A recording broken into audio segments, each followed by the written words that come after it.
अस्सलाम वालेकुम दोस्तों, नगर बारकर जी नगरी में तमाम दोस्तन के असो सिक भर सलाम क़बूल कवे। इन वक्त माया डैम से मौजूद आयूँ। अज़ीज़ गुल जो कुछ सिटूं आहिनि त नवंबर जा नरम ॾींहं आ। तूं समुंड ते कराची 70 किलोमीटर जा बंगला ॾिसी पियो सोची ही घर घणा लहे थो, हू घर घणा लहे थो। उबते सितारा पट ते माशी मसाला आहिनि, माण्हू वथाण वस्तियूं पंहिंजा सभई उजाड़ियल।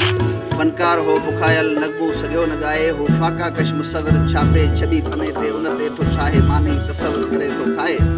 पैसे जेई करे बस मेले ते कोन वए तूं, जुती बि घटि पातई अख़बार घटि पढ़ी थो ऐं मुख़्तसर लिबासनि तोखे ढकियो कोन पूरो। तुंहिंजे करामतुनि जी ही काइनात शाहिद, सोचई समूंड तां हू पंछी वञे उॾामी, दिलि में कई इरादो ऐं ॿियो पंछी उॾामी, पर को तुंहिंजो इशारो आणे सघियो न मानी। मानीअ खां वधि तुंहिंजो मंतर घणा लहे थो, 70 किलोमीटर जा बंगला ॾिसी पियो सोची ही घर घणा लहे थो, हू घर घणा लहे थो। केॾा बिना हवा जे पंहिंजा ॾींहं हुजाणा, पंहिंजा पुसी विया कोल्ही पंहिंजा मोहा मोहाणा, जिनजी बूंदीअ में दाणा तिन जा चरिया बि सियाणा, पंहिंजे अकुलमंदनि सां फर्जनि था रोज़ ताणा। घुरंदड़ भितियूं घरनि जूं पंहिंजे अंगण अंधेरो, झुड़िजे झिमी पवे थो, छनो टिनी पवे थो। भाती घणा खटोला आहिनि, ॿटे बि मुश्किल, बीमार भेण आहे महिनू कटे बि मुश्किल।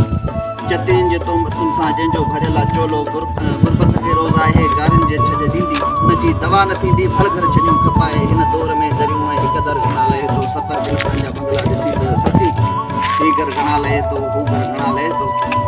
घड़ा कचा हो जिन में वेठा, तिने में हिकिड़ी राधे जे घर में सुहिणी नारी मरी वई।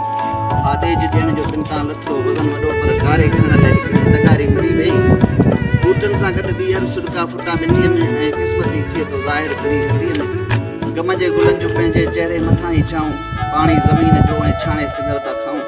सुञ साण नेठि पंहिंजो लेखो लही वियो लाऊं, लूसण लथो न खाशो ऐं जंतर घणा लहे थो।